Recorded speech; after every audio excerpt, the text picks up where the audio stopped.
ಕಡೆಗಳಲ್ಲಿ ನಾವು ಈ ಅಗ್ನಿ ನಂದಕಗಳನ್ನು ನೋಡಿರ್ತೇವೆ. ಇದನ್ನು ನಾವು ಪೋರ್ಟೇಬಲ್ ಫೈರ್ ಎಕ್ಸ್ಟಿಂಗ್ವಿಷರ್ ಅಂತ ಕರಿತೇವೆ. ಪ್ರಾಥಮಿಕ ಅಗ್ನಿ ನಂದಕಗಳು ಅಂತ. ಸಣ್ಣ ಪ್ರಮಾಣದ ಬೆಂಕಿ ಆವಾಗ ಸ್ಟಾರ್ಟ್ ಆದಂತಹ ಬೆಂಕಿಗಳನ್ನು ನಾವು ಸಣ್ಣ ಪ್ರಮಾಣದ ಬೆಂಕಿಗಳು ಅಂತ ಕರಿಬಹುದು. ಅದರಲ್ಲಿ 3 ನಿಮಿಷಕ್ಕಿಂತ ಮುಂಚೆ ಯಾವುದೇ ಒಂದು ಫೈರ್ ಆದಾಗ ಅದನ್ನು 3 ನಿಮಿಷದ ಒಳಗಡೆ ನಾವು ಫೈರ್ ಪುಟ್ ಆಫ್ ಮಾಡಿದರೆ ಅದನ್ನು ಪ್ರಾಥಮಿಕವಾಗಿ ನಂದಿಸಬಹುದು. ಅದೇ ಒಂದು 3 ನಿಮಿಷ ದಾಟಿದ್ದರಿಂದ ನಂದಿಸಲಿಕ್ಕೆ ಸಾಧ್ಯ ಆಗುದಿಲ್ಲ. ಆವಾಗ ನಮಗೆ ದೊಡ್ಡ ಗಾಡಿಯಿಂದ ವಾಟರ್ ಟ್ಯಾಂಕ್ ನಾವು ಸಹಾಯವನ್ನು ಪಡ್ಕೊಳ್ಬೇಕಾಗ್ತದೆ. ಈ ಎಕ್ಸ್ಟಿಂಗ್ವಿಷರ್ ಅಲ್ಲಿ ಕೆಲವು ವಿಧಾನಗಳಿವೆ. ಕೆಲವೆಡೆ ನೋಡಿರ್ಬೋದು, ಈ ಮಾಲ್ಗಳಲ್ಲಿ, ಥಿಯೇಟರ್ಗಳೆಲ್ಲ ಎಕ್ಸ್ಟಿಂಗ್ವಿಷರ್ ಇರ್ತದೆ. ಇದರಲ್ಲಿ ಬೇರೆ ಬೇರೆ ಒಂದು ವಿಧಾನಗಳಿರ್ತದೆ. ಈ ತರ ಇದ್ರೆ ಇದನ್ನು ನಾವು ನೀರಿದ್ದು ವಾಟರ್ ಟೈಪ್ ಆಫ್ ನಂದಕ ಅಂತ ಕರೀತೇವೆ. ಇದರಲ್ಲಿ ನೀರು ಇರ್ತದೆ, ಖಾಲಿ ನೀರು ಮಾತ್ರ ಇರ್ತದೆ. ಮತ್ತೆ CO2 ಕಾಟ್ರೇಜ್ ಇದೆ ಒಳಗಡೆ. ಸಣ್ಣ ಪ್ರಮಾಣದ ಬೆಂಕಿ ಅಂದ್ರೆ ಯಾವುದಾದ್ರೂ ಒಂದು ಮರದ ಉರಿದು ಬೂದಿ ಆಗುವಂತ, ಈ ಮರ ಇರ್ಬೋದು, ಪೇಪರ್, ಬಟ್ಟೆ ಅಂತ ಒಂದು ಯಾವುದಾದ್ರೂ ಒಂದು ಫೈರ್ ಆದ್ರೆ ಆವಾಗ ನಾವು ಈ ಎಕ್ಸ್ಟಿಂಗ್ವಿಷರ್ ಉಪಯೋಗಿಸಿಕೊಂಡು ಬೆಂಕಿಯನ್ನು ಆರಿಸ್ತೇವೆ. ಇದರಲ್ಲಿ 9 ಲೀಟರ್ ಕೆಪಾಸಿಟಿ ನೀರು ಇರ್ತದೆ, ಮತ್ತೆ ಒಳಗಡೆ CO2 ಕಾಟ್ರೇಜ್ ಇರ್ತದೆ. ಪಾಸ್ ಅಂದ್ರೆ pull the pin, aim the fire, ಸ್ವೀಚ್ the grip and sweep the side by side ಅಂತ ಕರಿತೇವೆ ನಾವು, ಪಾಸ್ ಅಂತ. ಇದನ್ನು ಇಲ್ಲಿ ಒಂದು ನಾಬ್ ಇರ್ತದೆ. ಇದನ್ನು ಪುಷ್ ಮಾಡಿದಾಗ ಒಳಗಡೆ ಇದ್ದಂತಹ CO2 ಕಾಟ್ರೇಜ್ ಓಪನ್ ಆಗ್ತದೆ.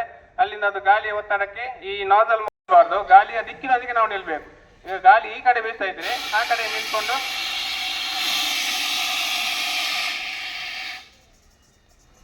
ಇದು ಆಮ್ಲಜನಕವನ್ನು ತಡೆಗಟ್ಟಿ ಬೆಂಕಿಯನ್ನು ನಂದಿಸ್ತದೆ. ಇದು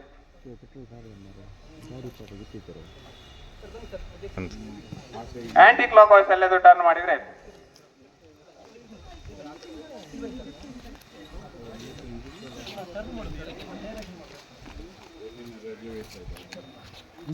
ಅದು ಇಟ್ಕೊಳ್ಳುವಾಗ ಹಾರ್ನ್ ಮುಂದುಗಡೆ ಇಟ್ಕೊಳ್ಳಿ, ಹಿಂದುಗಡೆ ಇಟ್ಕೊಳ್ಳಿ. ಅದು ಕೋಲ್ಡ್ ಬರ್ನ್ ಆಗ್ತದೆ, ಅಷ್ಟು ಕೋಲ್ಡ್ ಆಗ್ತದೆ.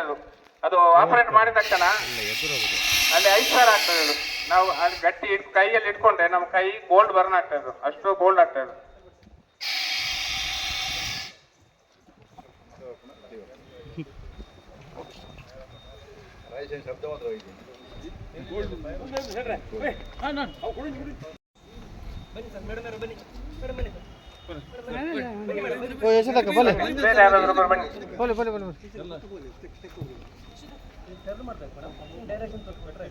ಅಲ್ಲಿ ಮುಂದುಗಡೆ ಹಿಂದುಗಡೆ ಬೇಡ, ಅಲ್ಲಿ ಕೈ ಕೋಲ್ಡ್ ಆಗ್ತದೆ. ಅಲ್ಲಿ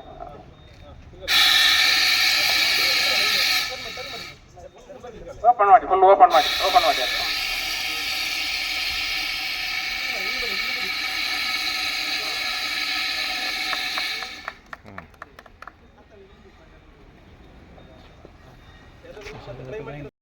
ನಿಮ್ಮಲ್ಲಿ ವಿನಂತಿ ಮಾಡಿದಾಗ ನಿಮ್ಮಲ್ಲಿ ಪ್ರಸಾರವಾಗುವ ಸುದ್ದಿಗಳು ಸಾರ್ವಜನಿಕರಲ್ಲಿ ತೀಕ್ಷ್ಣವಾಗಿ ಬೇಗ ತಲುಪುತ್ತದೆ.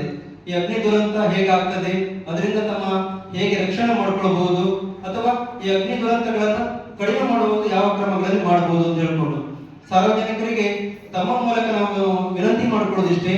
ಏನಂದ್ರೆ ಎಲ್ಲೆಂದರಲ್ಲಿ ಈ ಕಸಕ್ಕೆ ಬೆಂಕಿ ಹಚ್ಚಿಕೊಳ್ಳುವುದು, ಸುಡುಮಣ್ಣಿಗೆ ಬೆಂಕಿ ಹಚ್ಚುವುದು, ಮತ್ತೆ ಯಾರಾದ್ರೂ ಸ್ಮೋಕ್ ಮಾಡಿದ್ರೆ ಹಾಗೆ ಅದನ್ನ ಗ್ರಾಸ್ ಒಣಗಿದ ಹುಲ್ಲುಗಳಲ್ಲಿ ಹಾಕಿ ಹೋಗುದು, ಅಂತವೆಲ್ಲ ಅವರು ಮಾಡಬಾರ್ದು.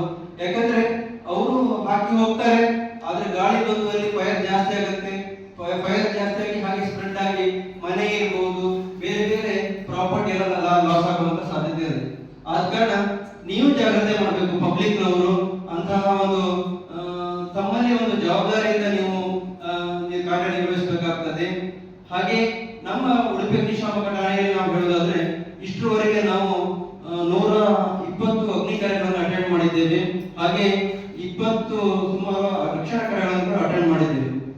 ಈ ದುರಂತಗಳು ದಿನದಿಂದ ದಿನಕ್ಕೆ ಜಾಸ್ತಿ ಆಗ್ತಾ ಇದೆ. ನಮ್ಮ ಅಗ್ನಿಶಾಮಕ ಇಲಾಖೆಯಿಂದ ಆ ಫೈರ್ ಅವೇರ್ನೆಸ್ ಬಗ್ಗೆ ರೆಸ್ಪಾನ್ಸ್ ಮಾಡುವಂತ ವ್ಯವಸ್ಥೆ ಇದೆ. ಆದ್ರಿಂದ ಈ ಬೆಂಕಿ ಆದಾಗ ನಾವು ಏನ್ ಮಾಡ್ಕೊಳ್ಬಹುದು, ಇಲ್ಲಿ ಎಲ್ಲ ವಿಭಾಗದಲ್ಲಿ ಕೂಡ ಇರ್ತಾರೆ. ನಾವು ಬೆಂಕಿ ಫಸ್ಟ್ ಫ್ಲೋರ್ ಅಲ್ಲಿ ಫೈರ್ ಆದಾಗ ಮತ್ತೆ ಗ್ರೌಂಡ್ ಮೇಲೆ ಹೋಗ್ತೀವಿ, ನಾವು ಅಪ್ಪರ್ ಫ್ಲೋರ್ ಹೋಗ್ತೀವಿ. ಆದಷ್ಟು ಗ್ರೌಂಡ್ ಫ್ಲೋರ್ ಬರ್ಬೇಕು ಮಾಡ್ತಾರೆ, ಅಂತ ಕೆಲಸ ಮಾಡಬಾರ್ದು. ಯಾಕಂದ್ರೆ ಅಗ್ನಿ ದುರಂತ ಆದಾಗ ಫಸ್ಟ್ ಕೈ ಕೊಡುತ್ತೆ ನಮ್ಮ ಲಿಫ್ಟ್. ಆದ್ರಿಂದ ಬೆಂಕಿ ದುರಂತ ಸಂಭವಿಸಿದಾಗ ಬೇರೆ ಬೇರೆ ತರದ ದುರಂತಗಳು ಕೂಡ ಸಂಭವಿಸ್ತಾ ಇರ್ತವೆ. ನೋಡಬಹುದು ನೀವು, ಬೇರೆ ಬೇರೆ ತರದ ಈ ಭೂಕಂಪ ಇರಬಹುದು, ಮೊನ್ನೆ ನಡೆದಂತ ಭೂಕಂಪ ಇರಬಹುದು, ಅಥವಾ ಕ್ಯಾಲಿಫೋರ್ನಿಯಾದಲ್ಲಿ ಆದಂತಹ ಕಾಳ್ಗಿಚ್ಚಿರಬಹುದು. ನಮ್ಮ ಅಗ್ನಿಶಾಮಕ ಇಲಾಖೆ ಧ್ಯೇಯವಾಗಿರ್ತದೆ. ನಾವು ನಿಮ್ಮಲ್ಲಿ ವಿನಂತಿ ಮಾಡ್ಕೊಳ್ಳೋದಿಕ್ಕೆ ಇಷ್ಟೇ, ನಿಮ್ಮಲ್ಲಿ ನಾವು ಒಂದು ವಿಷಯವನ್ನು ಹೇಳಿದಾಗ ಅದನ್ನ ಸಾರ್ವಜನಿಕರಿಗೆ ಮನಮುಟ್ಟುವಂತೆ ನೀವು ಕಲ್ಪಿಸುವ ಒಂದು ಜವಾಬ್ದಾರಿ ನಿಮ್ಮ